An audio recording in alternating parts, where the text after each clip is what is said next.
touching on that point of, again, just the unidirectional learning, and I want to pose this question to Roy. What would you say is the right context for social learning versus the right context for that more, again, unidirectional sit down, learn, read, regurgitate, repeat? That's a good question. I think what's happening is we're trying to define social learning too narrowly. Social learning happens all the time, like by definition, whether you know it's happening or it's not. And so by saying, well, we're going to implement social learning strategies, you're starting to define something that really is not definable, because it is understanding your environment. So a great example is this.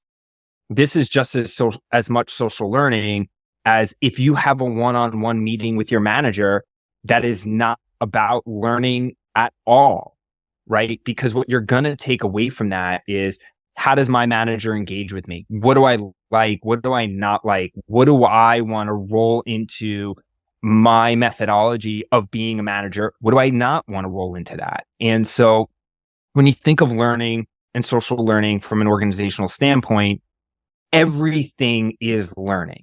Everything.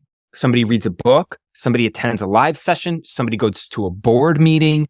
That is all learning. It's all social learning. It's just trying to find more and more ways to distribute the right information that at the end of the day is going to help the business meet its goals. That's what we're doing here, right?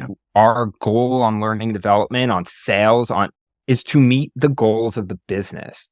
And however it is that our organization is going to do that through learning opportunities, that's where learning and development needs to position themselves.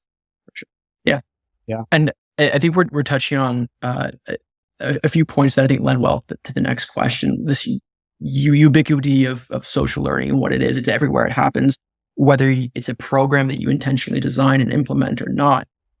And the other point too is that it's largely about the culture. Like, as both of you mentioned, it's the culture of how do you interact with people.